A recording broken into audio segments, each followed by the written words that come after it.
Kenapa pejabat-pejabat Indonesia ini semuanya memakai kopiah hitam? Nyapa orang nganggo kopiah putih, apa nganggo topi? Kenapa harus pakai kopiah hitam? Ternyata ini ada rahasianya yang luar biasa dari kopiah hitam ini. Apa yang ada di kopiah Bung Karno itu? Saya lihat Kang, saya lihat aja kan, beliau kan diem aja duduk aja kan, lagi tirakat mungkin, entah jinnya, entah kodamnya, entah apa ya, aku gak ngerti ya. Tahu tak delok ya. Saya lihat di kopiahnya Bung Karno ini, di sini itu ada huruf alif, lam, mim. Beliau menyampaikan ke saya bahwa ketika kita ingin dikejar-kejar dunia, mempunyai wibawa yang luar biasa dan disenangi wanita, ini sing mburi paling seneng ya. Sing paling buat seringnya mburi dewi, disenangi wanita. Itu kuncinya kamu harus merendah serendah-rendahnya dan hina sehina-hinanya dengan cara bersujud. Ketika doamu kamu sampaikan ke bumi, maka akan diterima oleh langit. Ketika kita melakukan ini nanti, setiap malam dibaca, dan paginya mulai dari habis subuh sampai jam 7 jangan tidur. Tidurnya nanti mulai jam 7 lewat. Dan lakukan sedekah Rp7.000 saja. Sampai parang masjid kena, pareng no cah cilik kena, pareng no kancamu kena. Kalau nggak ada uang sama sekali, santri nggak ada duit belas, ucapkan salam ke 7 orang. Assalamualaikum warahmatullahi wabarakatuh. Terus guyu senyum sedekah ini ke 7 orang. Jadi isuk golek uang sik kancamu celuan. Kang hehehe. Assalamualaikum warahmatullahi wabarakatuh. Terus kancane celuk hehehe. 7 orang. Kalau sampean praktekkan ini, saya pernah nggak punya uang sama sekali. Itu saya dikasih uang itu 7 juta sama orang. Saya nggak punya uang sama sekali waktu itu. Saya amalin ini, dikasih uang 7 juta saya. Bu Allah alam biswa, bisa seperti itu. Jadi amalannya ini dipegang malam ya, malam ketika sampai selesai sholat atau penting malam, dapat dari jam 12. Ditekan pakai ibu jari, ini alif, lam, mim, mimnya ini alif, lam, mim. Bismillahirrahmanirrahim. Assalamualaikum warahmatullahi wabarakatuh.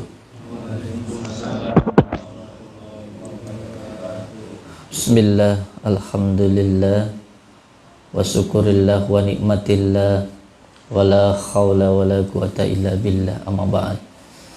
Anak-anakku semuanya, di malam yang berbahagia ini, alhamdulillah, kita semuanya masih diberikan nikmat sehat oleh Allah Subhanahu wa ta'ala.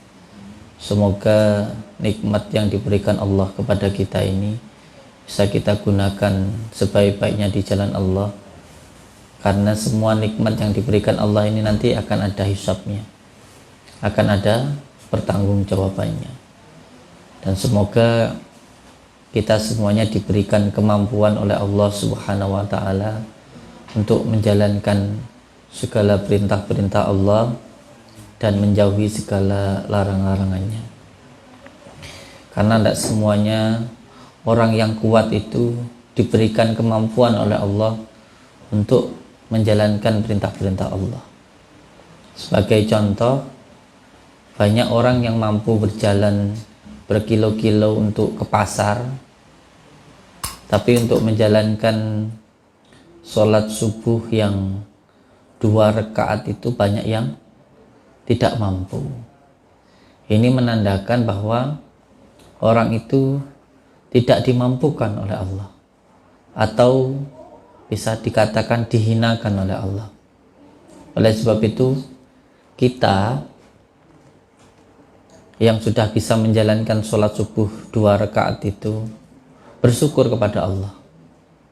Kita yang bisa menjalankan sholat, mengamalkan sholawat, itu terus diamalkan, disyukuri.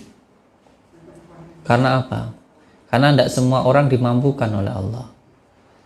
Kita yang mampu bersyukur kepada Allah.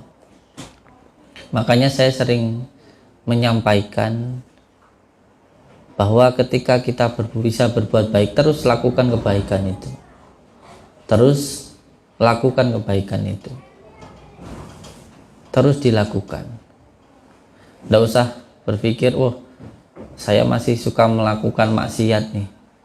Terus buat apa saya menjalankan sholat? Itu semuanya bisikan syaitan.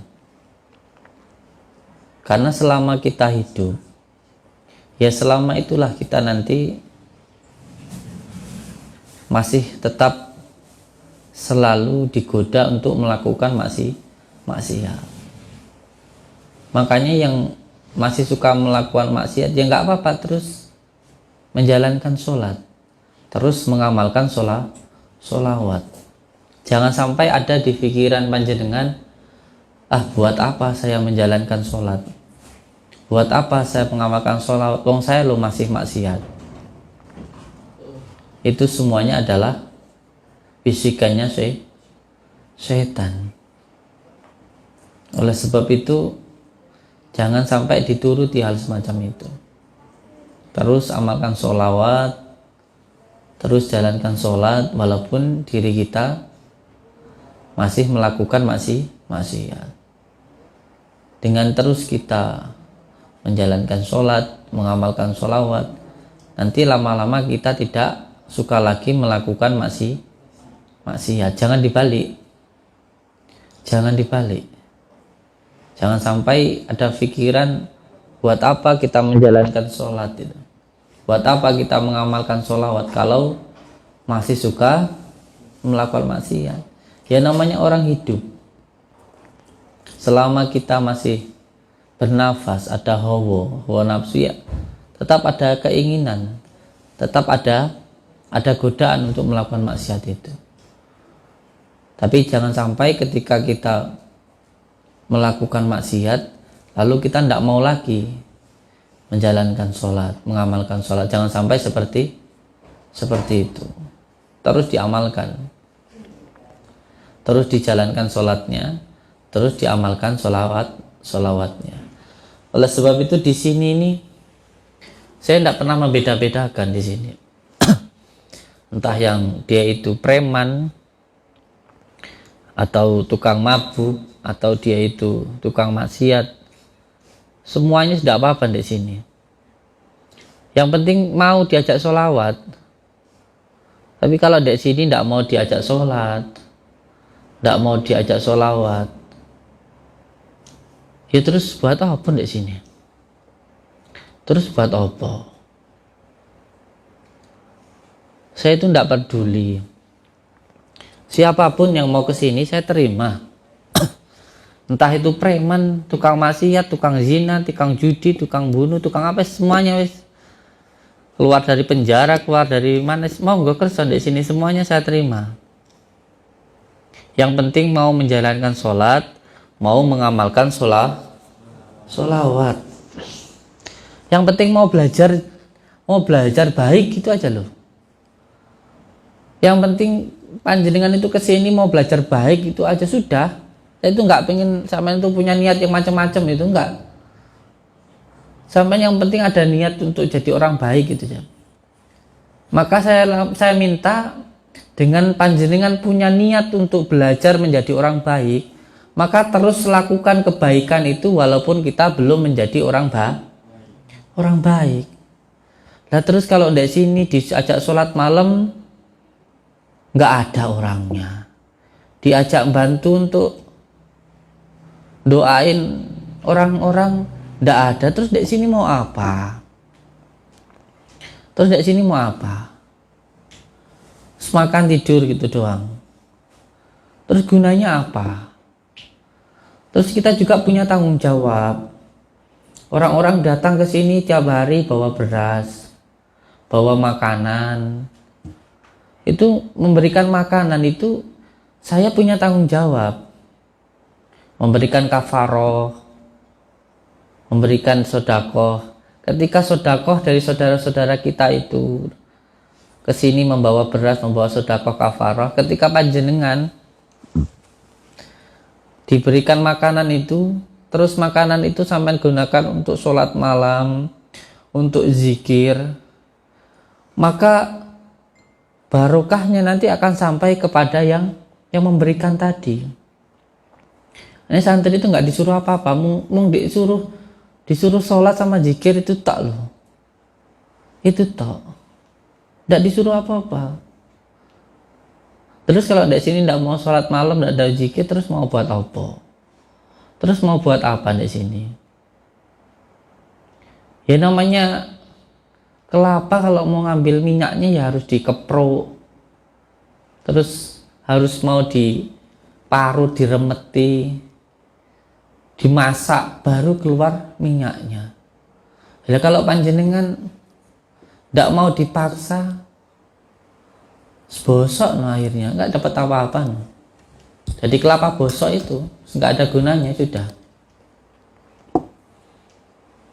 Makanya saya minta jenengan di sini, saya itu nggak minta apa-apa, bless orang-orang datang ke sini, sampai ke sini nggak minta apa-apa, cuman tak suruh ayo, yang penting di hati itu ada niat untuk jadi orang baik, itu tak aja loh. Cuman tak suruh itu tok, ada niat untuk menjadi orang yang baik itu tok. Jadi kalau nggak mau ya dipaksa. Kalau nggak mau dipaksa ya jangan ada di sini. Harus mau dipaksa. Nah itu untuk kebaikan jenengan sendiri. Makanya sholat malamnya saya minta untuk dijalankan. Yang tidak dijalankan dikasih hukuman. Yang nggak terima disuruh pulang. Dan perlu untuk ditegaskan di sini bahwa semua yang nyantri di sini, mulai dari pendaftaran, dimulai dari pakaian, makan, tempat tinggal, semuanya gratis.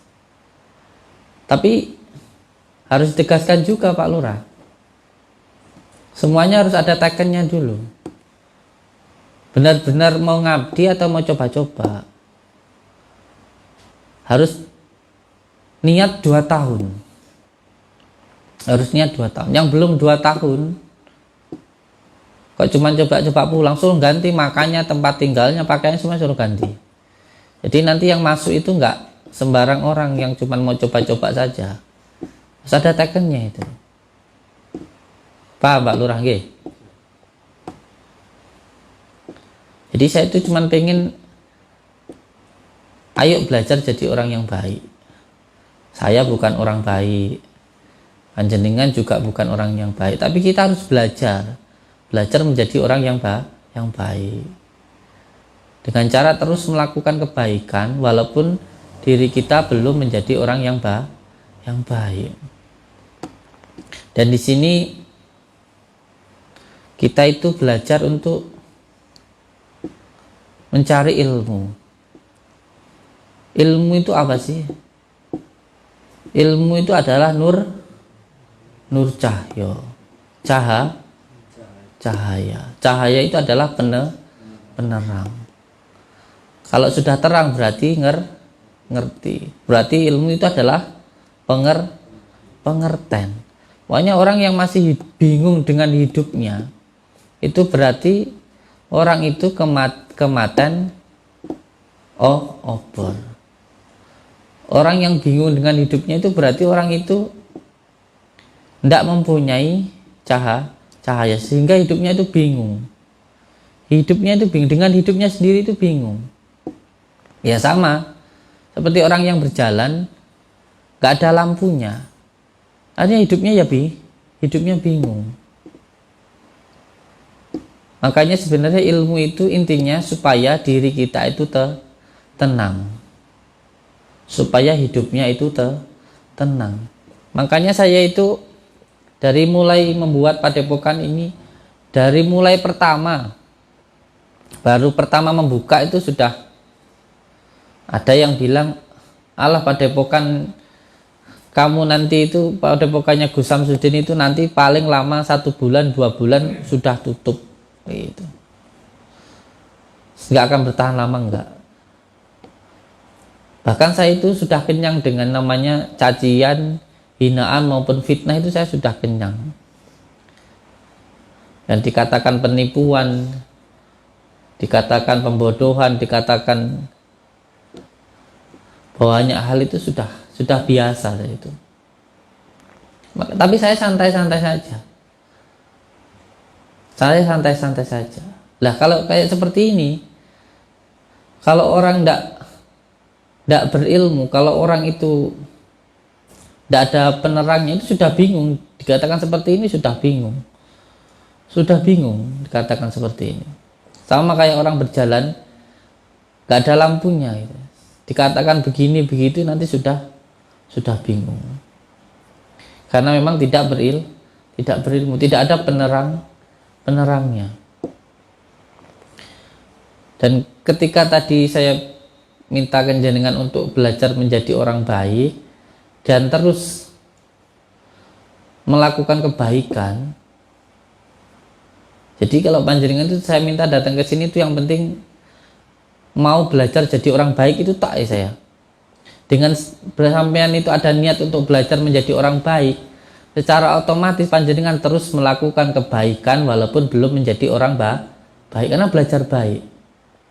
Tetapi yang perlu untuk jenengan pahami bahwa ketika jenengan melakukan kebaikan itu nggak cukup hanya dengan melakukan kebaikan, tetapi juga harus disertai dengan kesabaran dan keikhlasan. Karena orang berbuat baik itu sama seperti orang yang menanam. Orang yang menanam itu butuh yang namanya kesabaran dan juga butuh keikhlasan. Terkadang yang manen itu bukan kita, tapi anak cucu kita. Kampan wirid Allah ya Hayyu ya Qayyum. Kowe ngendang sakti delalah ra sakti. Pengen ngintuk nicah wedok delalah ra entuk. Pengen iso ngobati wong delalah ra mari. Terus sampean pikir ketika melakukan itu tirakat itu enggak ada manfaatnya? Ada. Jangan dipikir enggak ada. Ada santri datang ke sini. Saya pengen ngabdi ke jenengan. Nggih, monggo gitu. Terus saya minta amalan untuk supaya saya itu bisa kaya. Supaya saya itu bisa kaya. Kenapa kok sampean pengen minta amalan supaya kaya? Saya itu biar dapat istri gitu. Sebab saya ditinggalin sama istri saya. Ditinggalin sama istrinya. Sebab itu saya minta amalan supaya cepat dapat istri itu. Setelah itu ngamalin. Diamalkan di sini sebulan, 2 bulan, 3 bulan, 4 bulan, 5 bulan, 6 bulan, sampai 7 bulan akhirnya orangnya mulai lelah, mulai kesel. Aku ini ngamalin ben cepat sugih kok ndak sugih-sugih gitu. Wah, iki amalane nggak enak gunane, nggak ada gunanya ini. Tiap malam zikir, ya fatahu, ya rojak, ya fatahu, nggak sugih-sugih.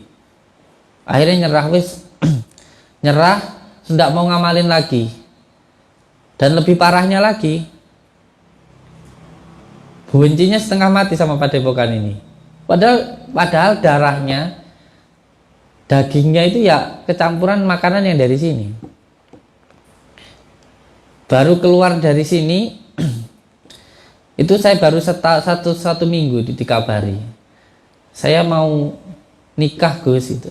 Nggak ngabarinnya, nggak datang langsung, ngomong ya nggak lewat WhatsApp. Saya ya jawab alhamdulillah gitu aja. Saya cuma bilang alhamdulillah. Ini seperti ini loh. Orangnya pengen kaya, nggak dapat kaya, dapat istri. Karena Allah itu memberikan apa yang terbaik untuk dirinya, bukan yang dia inginkan, tapi apa yang dia butuhkan. Tujuannya kan mau dapat istri itu ada demi Allah. Demi Allah, demi Rasulullah, ada seperti itu.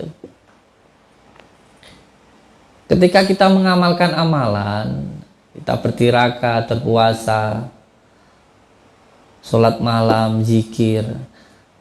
Nah, terkadang ini nggak langsung kita panen. Yang memanen itu kadang bukan kita, tapi anak cucu kita. Yang memanen bisa cicit kita. Kita tidak bisa, nanti anak cucu kita ada yang bisa. Dan terkadang nggak dikasih yang sekarang, bisa dikasih nanti atau ketika kita sudah sudah mati gitu. Jadi orang menanam itu butuh kesabaran dan juga butuh keikhlasan. Terkadang ada orang nyantri. Kalau nyantri itu jangan berharap jadi kiai. Dengan nyantri yang benar, takdim, ngajinya benar-benar, hormat sama gurunya, hormat sama kiainya.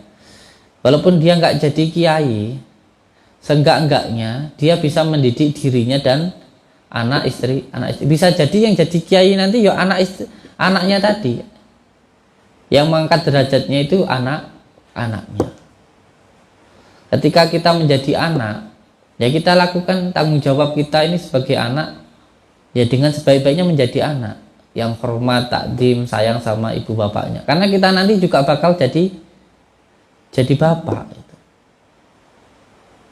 Jadi ketika menanam kebaikan itu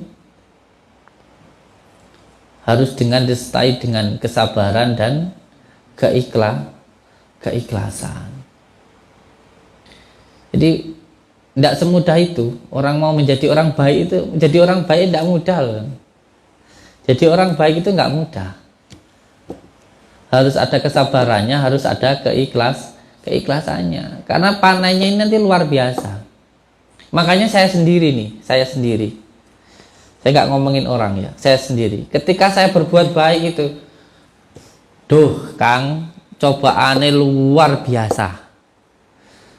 Saya sendiri ini ketika mau berbuat baik itu cobaannya luar biasa. Saya sendiri. Ada orang datang ke sini, punya hutang banyak. Akhirnya dikejar-kejar utang sama orang sekampung. Saya datang ke sini, niat mau nyantri katanya. Ya sudah, saya terima. Sudah bolak-balik saya tanyakan, sampean itu punya istri, sampean itu punya anak. Terus kalau sampean dari sini yang ngasih makan anak istri sampean siapa? Enggak, Gus, yang nyuruh saya ke sini itu istri saya, Gus, yang maksa saya ke sini itu. Akhirnya istrinya saya panggil. Ibu, ini bapaknya dek sini. Terus nanti yang ngasih makan jenengan siapa? Saya bisa kerja sendiri. Yang penting bapaknya biar belajar ilmu dulu. Bapaknya biar pikirannya tenang dulu. Oh nggih pun. Ya sudah kalau gitu. Terus akhirnya lama-kelamaan kan kasihan saya. Kasihan walaupun beliau dek sini niatnya ngabdi. Tapi kan saya merasa kasihan. Akhirnya apa? Akhirnya saya kasih bulanan. Bulanan. Dikasih bulanan juga belum cukup. Karena apa? Karena dikejar-kejar hutang. Anaknya nggak ngomong sama saya. Akhirnya demi Allah, demi Rasulullah, orangnya itu saya katakan gini, sampean punya hutang di tempat orang 10 juta. Saya kasih ini uang 10 juta. Saya kasih. Baru saya kasih sekitar setengah bulan. Keluar itu langsung ngejelekin kita. Langsung ngejelekin padepokan. Lah ini loh, kalau kita berbuat baik nggak disertai dengan keikhlasan kesabaran, patah ini bisa dong. Ini loh Kang, kalau kita berbuat baik ini demi Allah, demi Rasulullah yang saya katakan ini. Orang yang masih hidup, mana tahu lah sampean. Paham? Gusti. Baru 2 minggu saya kasih uang 10 juta. Ini Kang uang 10 juta. Sampean bayarnya utangnya sampean itu. Baru 2 minggu saya kasih, keluar ngejelek-jelekin kita, katanya di sini tidak benar. Ini kalau kita melakukan kebaikan tidak disertai dengan keikhlasan, hilang nyawane wong. Makanya orang melakukan kebaikan itu sungguh luar biasa sekali cobaannya. Wong nanem iku seurunge panen ini pasti dicoba dulu dengan Allah. Orang nanam itu butuh kesabaran dan juga butuh keikhlasan. Sampean biasa Pemane sampai nih suka nolong wong ya, sampean suka nolong orang. Sampean suka nolong orang. Nah tiba-tiba sampean diuji sama Allah dengan kesusahan. Nih yang saya katakan tadi, orang menanam itu akan diuji dengan kesusahan. Sampean suka nolong orang. Ketika sampean sering nolong orang, tiba-tiba sampean diuji sama Allah dengan kesusahan. Sampean tidak punya apa-apa. Terus sampean genti minta tolong sama orang yang pernah sampean tolong itu. Delalah orang yang sampean tolong itu nggak mau nolong jenengan. Terus akhirnya sampean ning jero atimu ngomong, wong kue lo lek ora tak tulung ya ora iso bakal sukses.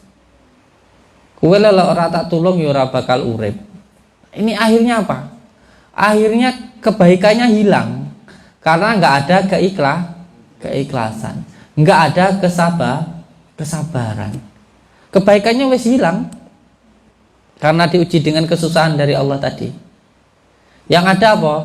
Oleh ora aku lho kowe ya ora iso ngono. Akhirnya apa sing enek keakuane awake dhewe, kesombongannya yang ada. Hilang semua kebaikannya.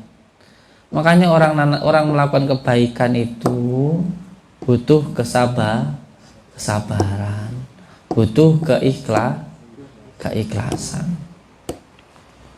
Karena sampean kalau mau mencari ilmu, saya dulu itu dipondokkan sama abah saya, ditempatkan di kiai itu.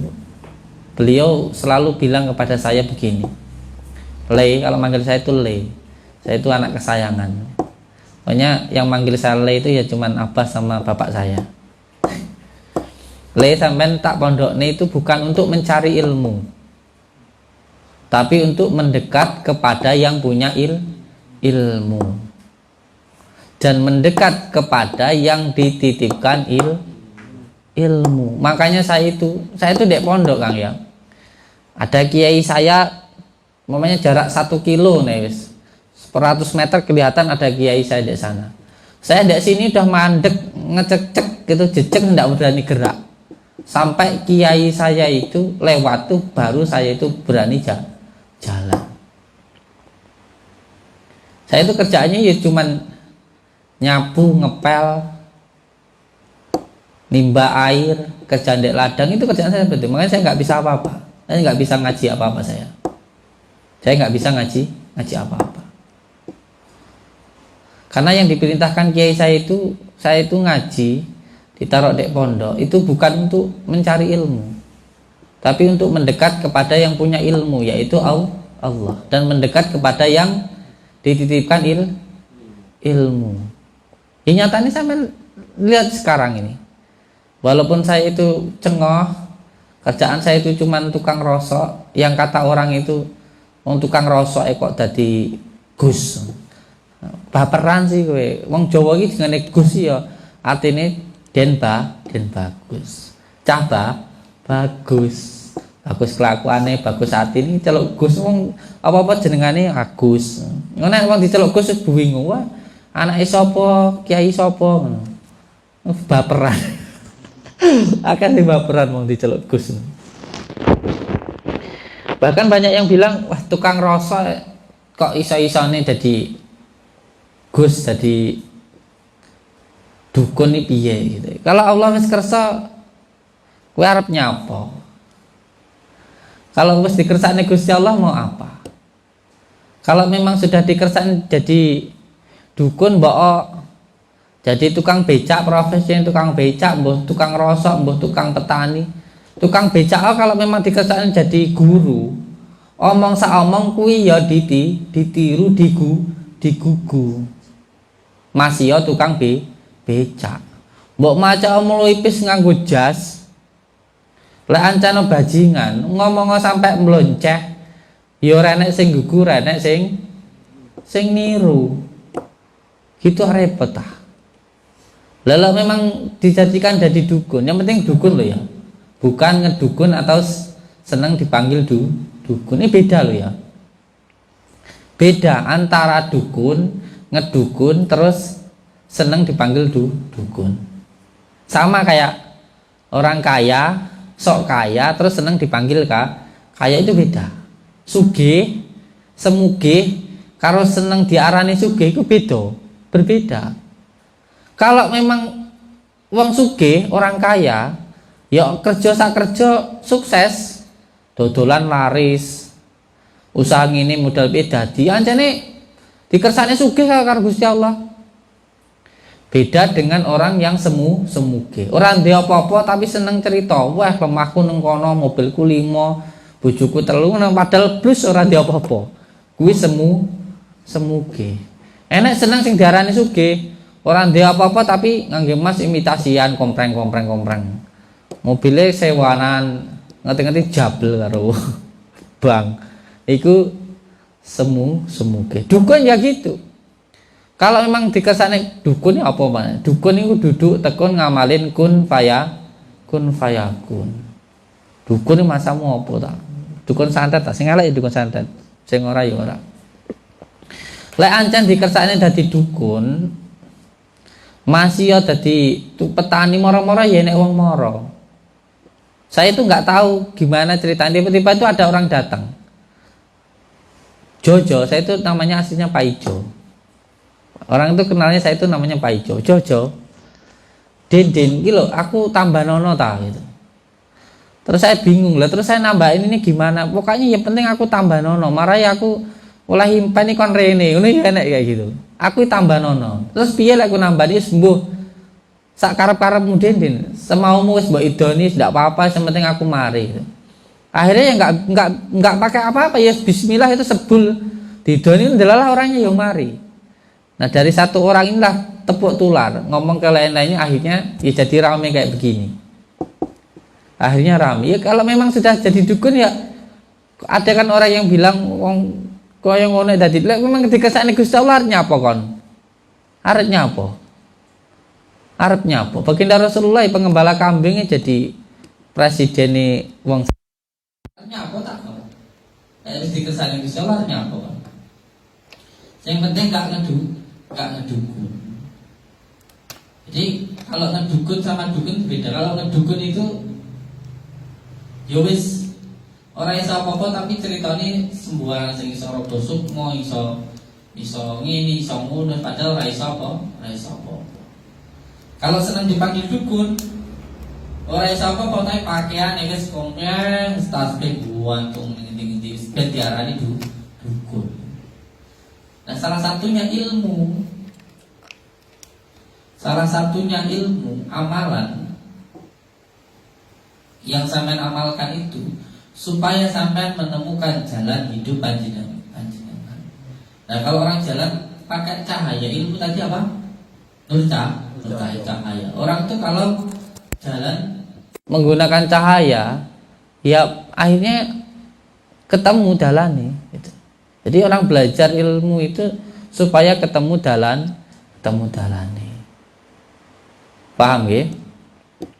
Dan salah satu kisah yang saya alami dulu ketika saya sedang tirakat itu, salah satunya ketika abah yai saya yaitu menyuruh saya untuk menemui Mbah Joyo Kentilut yang ada di Padepokan Gunung Gedang dulu.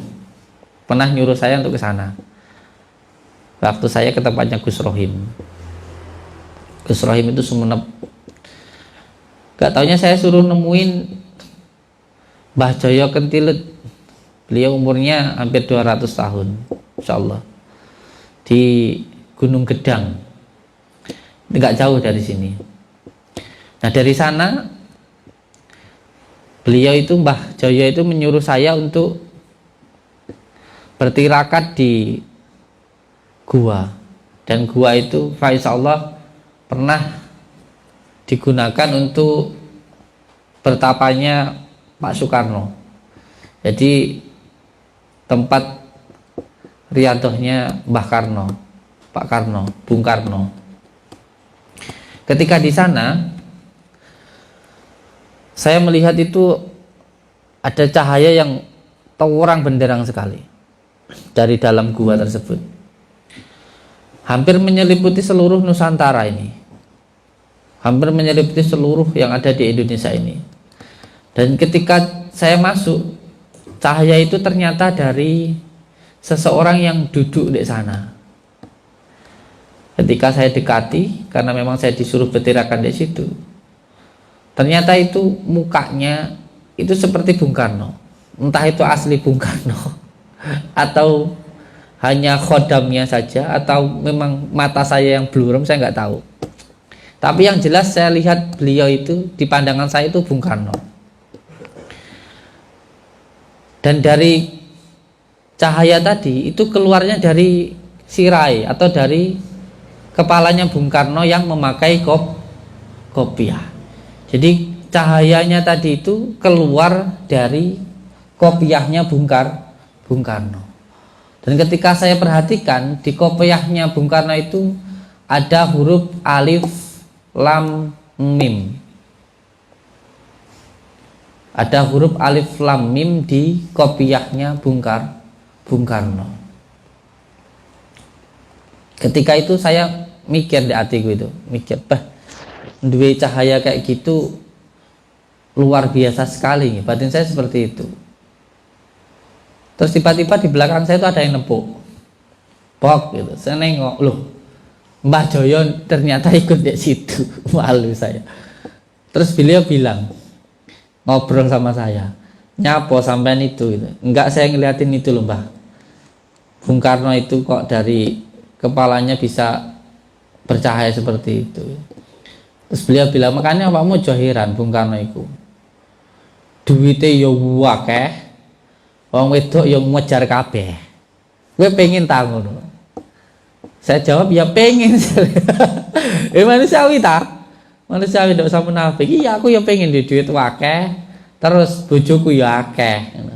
Aku ya pengen. Bojoku ra krungu tuh.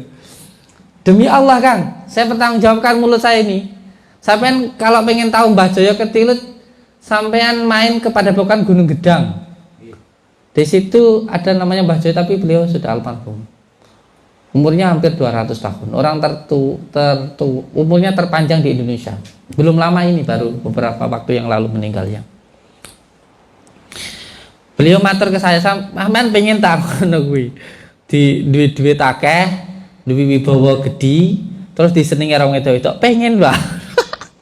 Pengen lho, wong trika sringis gitu. Terus beliau bilang ke saya, "Sampean tahu nggak rahasianya kenapa sampai sekarang pejabat-pejabat di negara kita itu semuanya kopiahnya hitam? Ini ada rahasianya loh. Kenapa pejabat-pejabat Indonesia ini semuanya memakai kopiah hitam? Nyapa orang nganggo kopiah putih, apa nganggo topi no. Kenapa harus pakai kopiah hitam? Ternyata ini ada rahasianya yang luar biasa dari kopiah hitam ini. Saya mendelok pas kabinet kan tadi kalau apa tuh jenenge kayak. Kayak pas ada apa? Pas pejabat-pejabat, menteri-menteri kumpul kan tadi di apa di BA atau apa disumpah. Semuanya lah kopiahnya hitam-hitam. Semuanya kopiahnya hitam. Enggak ada yang kopiah putih. Enggak ada. Semuanya hitam-hitam. Saya lihat foto presiden, wakil presiden, semuanya lah kopiahnya hitam. Itu ada rahasianya. Orang mung tok asal nggo kopiah hitam enggak, itu sebenarnya ada rahasianya. Ada rahasianya. Beliau menyampaikan ke saya bahwa ketika kita ingin dikejar-kejar dunia, mempunyai wibawa yang luar biasa dan disenangi wanita, ini sing mburi iki paling senengi. Sing paling mbok senengi nak mburi dewi, disenangi wanita. Itu kuncinya kamu harus merendah serendah-rendahnya dan hina sehina-hinanya dengan cara bersujud. Ketika doamu kamu sampaikan ke bumi, maka akan diterima oleh langit. Tapi di situ juga harus tahu tentang simbol-simbolnya. Beliau mengajarkan ke saya, coba sampean lihat, perhatikan dengan sungguh-sungguh apa yang ada di kopiah Bung Karno itu. Saya lihat Kang, saya lihat aja kan, beliau kan diem aja duduk aja kan, lagi tirakat mungkin, entah jinnya, entah khodamnya, entah sampai aku gak ngerti ya, tahu tak delok ya. Saya lihat di kopiahnya Bung Karno ini, di sini itu ada huruf alif lam mim. Kan kopiah begini kan. Bisa lihat itu di sini alif lam mim. Terus Mbah Jaya itu bilang, sekarang kamu tempatkan huruf tersebut di kopiah kamu. Caranya pripun Mbah? Terus saya kan tanya. Terus beliau bilang gini. Yang pertama, kalau mau mengamalkan ini, lidah ditekan ke atas, lidah ditekan ke atas, ke langit-langit. Ilatih ditekan yang dhuwur. Terus setelah itu kopiahan begini. Jari ini pegang dulu yang sebelah kanan, alif. Ayo praktek. Engko jajal wis diseneng mbok ngedok apa ora? Diamalno. Kopiahnya diginikan. Ujungnya ini loh. Lidahmu tekan ke atas. Lidahmu tekanan ke atas ya.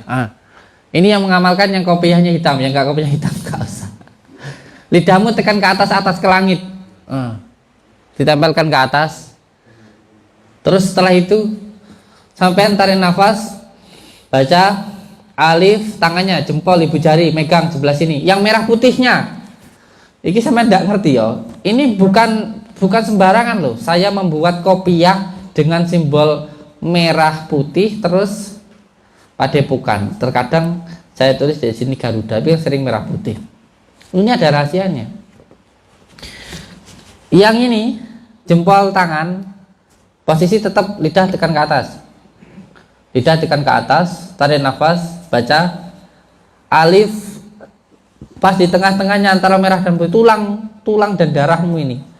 Alif, lam, ininya ini mim ini dirimu sendiri. Alif megangnya gini, alif lam mim. Terus baca, tahan nafas. Zalikal kita bula raiba fi.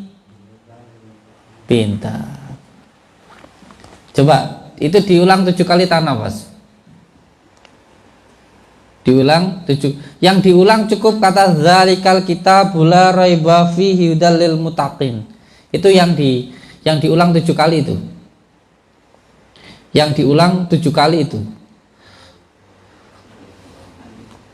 Terus jajal saiki enek cah itu ora celuk guyu ora. Ketika kita melakukan ini nanti, setiap malam dibaca, dan paginya mulai dari habis subuh sampai jam 7 jangan tidur. Tidurnya nanti mulai jam 7 lewat. Dan lakukan sedekah Rp7.000 saja. Sampai parang masjid kena, pareng no cah cilik kena, pareng no kancamu kena. Sedekahnya Rp7.000. Pitung ewu ripis. Rp7.000. Kalau nggak ada uang sama sekali, santri nggak ada duit belas, ucapkan salam ke 7 orang. Assalamualaikum warahmatullahi wabarakatuh. Terus nguyu senyum, sedekah ini ke 7 orang. Jadi isuk golek uang sik kancamu celuan, Kang. Assalamualaikum warahmatullahi wabarakatuh. Terus kancane celuk 7 orang. Kalau sampean praktekan ini, saya pernah nggak punya uang sama sekali. Itu saya dikasih uang itu 7 juta sama orang. Saya nggak punya uang sama sekali waktu itu. Saya amalin ini, dikasih uang 7 juta saya. Mbak Allah alam biswa, bisa seperti itu. Jadi amalannya ini dipegang malam ya, malam ketika sampai selesai sholat atau penting malam lewat dari jam 12. Ditekan pakai ibu jari, ini alif, lam, mim, mimnya ini alif, lam, mim. Terus membaca 7 kali, diulang-ulang. Zalikal kita la raiba fi hudal lil muttaqin, itu diulang 7 kali. Terus diulang sampai 7 kali. Nah, amalan ini sanatnya ya sampai ke Bung Karno gitu aja. Mbah Jaya Kentilut. Ngoten nggih. Semoga apa yang saya sampaikan ini bisa memberikan manfaat untuk panjenengan semuanya. Dan insya Allah ketika kita mengamalkan ini, bukan kita yang ditunggangi oleh dunia, tapi kita yang menunggangi dunia. Kita insya Allah tidak hubud dunia ketika mengamalkan amalan ini. Fa insya Allah, amin ya rabbal alamin. Saya ucapkan terima kasih. Wabillahi taufiq wal hidayah. Wassalamualaikum warahmatullahi wabarakatuh. Monggo santri yang belum mendapatkan ijazah untuk memberatkan benda ringan maju. Berapa orang? Maju.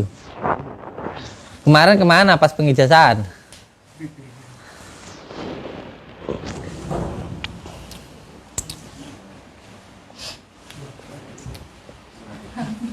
Belum pulang?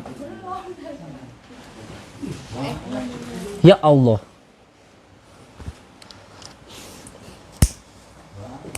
HP-nya di sana, di kursi.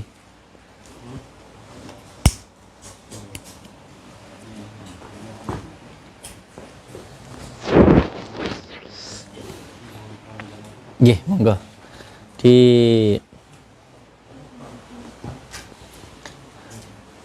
mana garamnya? Yang sudah dicampur. Garamnya krosok. Iya. Garam krosok? Kapan nyampurnya? Tadi siang. Oh.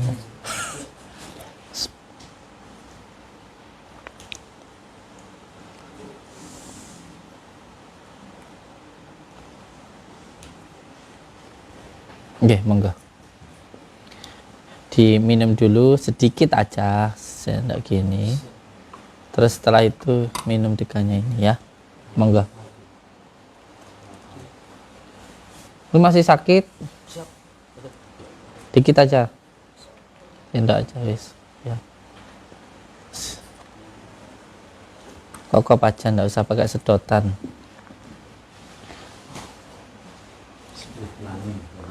Perintah saya sudah dijalankan Mbah Lurah. Nggak usah pakai piring semua santri. Makanya bareng-bareng ditumplek di baskom. Makan bareng.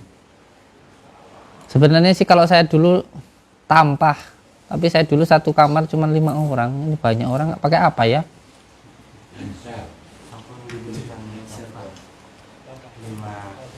Nah, kalau sayurnya gimana?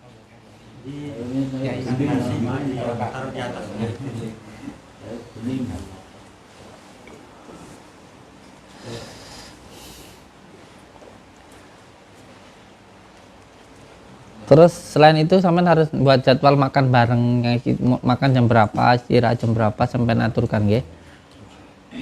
Jadi untuk waktu istirahat ya semuanya istirahat gitu dulu itu.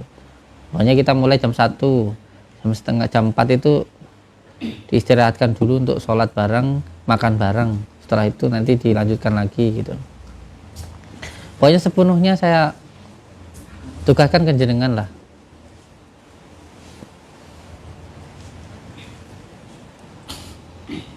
Kalau kurang harinya ini nih. Nih, diambil.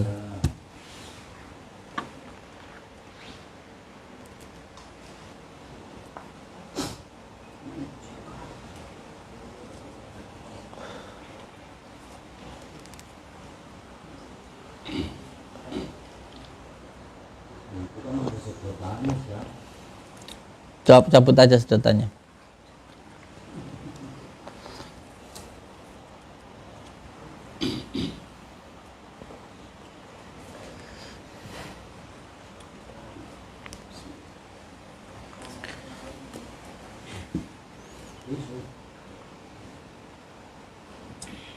Sudah ada yang di pondok ini mungkin 1 tahun dapat 1 tahun, ngacungnya dapat 1 tahun. Pak Jerry, terus Pak Guru, Pak Lurah, terus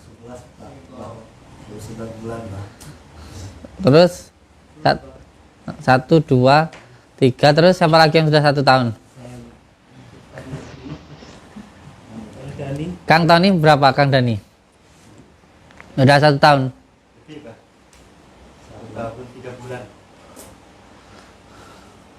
2 tahun harus berani buka bendera. Jadi buka cabang tempat masing-masing. Mau di mana itu. Tapi tetap di bawah dari padepokan ini. Jadi 1 bulan sekali atau 3 bulan sekali gitu kita berkunjung ke cabang tersebut. Termasuk di Makassar ini kita sudah ada satu. Iya.